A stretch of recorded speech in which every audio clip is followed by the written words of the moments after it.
Tan-awa gud kung unsa ang kalahian sa Biblia, sa relihiyon ug sa tradisyon. Ang Biblia nagatudlo kini sa kamatuoran nga gikan sa Dios. Apan ang relihiyon ug ang tradisyon nagatudlo kini sa mga bakak sa yawa. Unsa man ang tao ning gitawag og pastuya mura magnamulong nga wa siya kasabot sa iyahang gitawag og gipamulong. Nawara gud gitagaan or ginigar niya ang relihiyon o tawag ining tradisyon kay kuno para niya focus lang ta sa gitawag og Biblia. And at the same time, iya pag yung gitagaan or gibrand pagyud niya ang tradisyon o kining gitawag og relihiyon nga nagtudlo sa pagtulunan nga iya sa yawa. Ang tugasan niya na nakuha nga gitawag og teaching, aso niya nakuha na nga doctrine. Kung baga nga naman kay dili man to pwede ibuwag ang religion, ang tradisyon ug ang Biblia. Nga naman kay ang religion musugot kag sa dili, that is a system of faith and worship.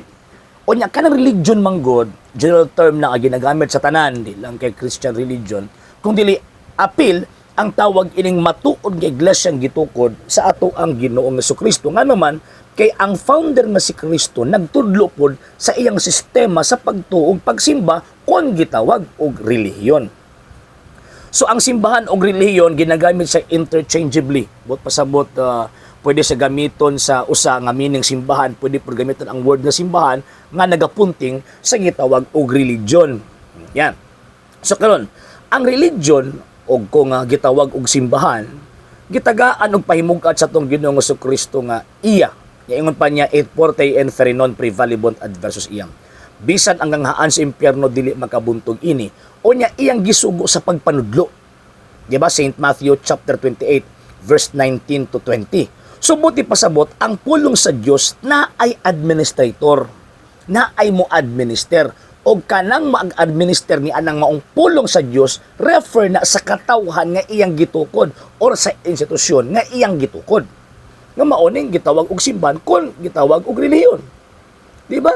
So dinhi mo pwedeng mabuwag ang tinuod nga relihiyon og kining gitawag og Biblia. Nga naman kay siya man ang administrator, siya may mutudlo. Oh, dili pwede gyud nga mogawas ang libro kung walay magtutudlo. Asa mo man mo nakakita nga na libro ni gawas niya way magtutudlo. Di ba? Una gyud na magtutudlo, una gyud na ang institusyon sa magtutudlo, una pa mo gawas ang maong gitawag og libro. Ang Biblia kay libro man, so therefore na as a teacher nga motudlo mahitungod ni anang maong gitawag og libro ha. So nigawas ang maong libro nga gitawag og Biblia that composed of Old and New Testament mga around 4th century. Around 4th century rather. Yeah, tama. Okay. So karon imposible man nagmugawas may nagpagawas. Di ba? So di mo pwede ibuhag ang religion og tawag ining Biblia. And usa ka nag-insulto kang Ginoong Jesucristo kung ino nimo ang iyang relihiyon nagtudlo og iya siyawa. Insulto na kang Kristo nga naman. 1 Timothy chapter 3 verse 16 mismo San Pablo nagpasakop og relihiyon. Kasi migingon niya, walay makalimod unsa kadako ang tinago sa atong relihiyon. Liman ka. So, bot pasabot ba di ay nga kanang relihiyon gipasakopan ni San Pablo? Nga ingon pa niya, atong relihiyon nagtudlo ni o pagtulunan nga iya siyawa. Second point, ingon pa niya ang tradisyon nagtudlo ko ng pagtulunan nga iya siyawa. Asa na pud kahana sa gitawag og sa Biblia? Kung ingon kag tradisyon nga gitunglo sa Dios, refer man to sa tradisyon sa tao. Pero ang mga apostol nagtudlo og tradisyon, particularly Saint Paul.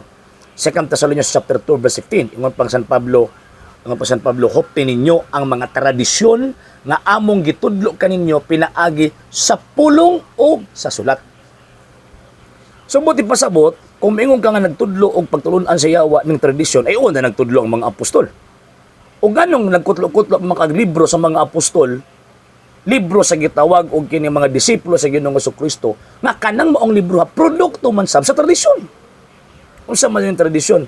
Tradition, it is a thing, it is a teaching or doctrine handed down from one generation to another generation. Ang Bible, product siya sa tradisyon nga naman kay gikan siya sa usa ka henerasyon, gipasa-pasa hangtod karon nga henerasyon. Kini nga tong amigo nga pastor murag pikoy. Lamulong wa kabaw sa iyang gitawag gipamulong. Pero hinuon na ay human tradition na apoy gitawag og kining man-made religion. So kanang man-made religion o kanang human tradition mao ni magtudlo og pagtulunan nga iya siyawa. O pareha aning pundok aning atong amigo, imposible magdiin mo ang relihiyon ng iyang pundok kay duha ra man ang nag-isa ng kalibutan na in terms of faith, relihiyon lang negosyo. So kining gipasakupan ining atong amigo, kining atong mga higala nga mga sulpot nga pundok, imposible nga di sila moangkon nga relihiyon na. Kaya kung maingon sila di na relihiyon ng ilang pundok, negosyo. Di ba? So kung moangkon sila nga relihiyon, subot pasabot, nagtudlo po sila iya siyawa. O sigurado po ko nga sila gyud ang gipunting anang relihiyon nga nagtudlo iya siyawa. Ngano man, ni kontra man sila sa tudlo sa Santa Iglesia Katolika Apostolika Romana nga iglesyang gitukod ni Ginoong Jesucristo.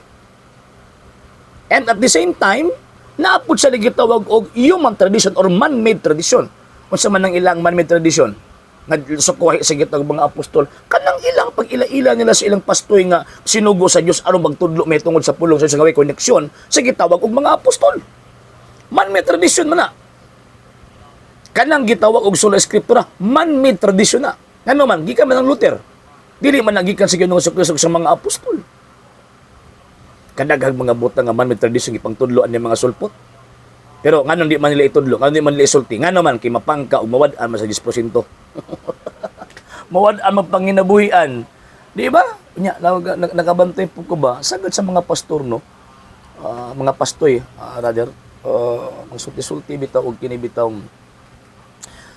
kumo kay nakabasag bala ang kasulatan tanawa ra gud ng ilang S sumala sa Biblia. Ana ba gid na? Di ba niya part gyapon sa argumento na benen pero usay manotice na nako ba anong tuyuon mo gyud nila nga i-pronounce nila ang S og S.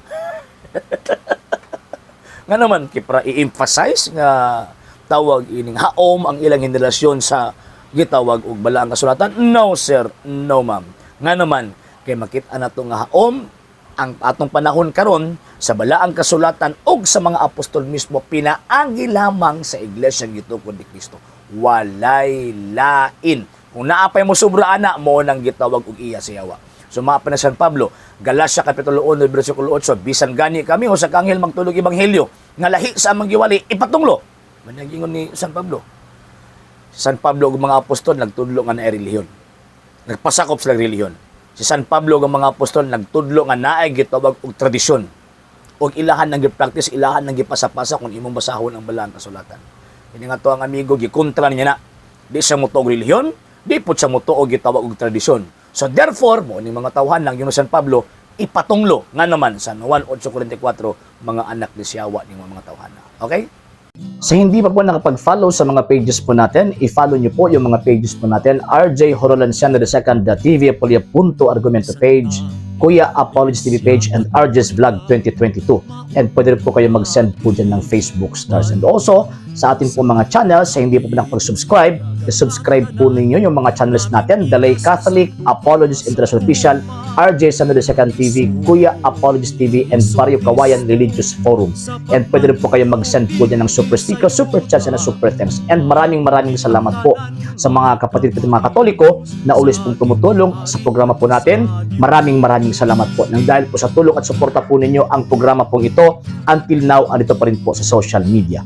And until now din po, nangangailangan pa rin po tayo sa tulong at suporta po ninyo dahil wala po kami magagawa rito mga sir, mga ma'am, kung wala po yung tulong at suporta po ninyo. Sa gusto pong tumulong, sa gusto pong sumuporta, pwede po ninyong ipadala ang tulong at suporta po ninyo sa pamamagitan po ng ating mga account numbers dyan po sa ating pong screen. And pwede nyo po kaming i-message sa ating pong page kung via remittance po yung papadala po ninyo. Maraming salamat po in advance.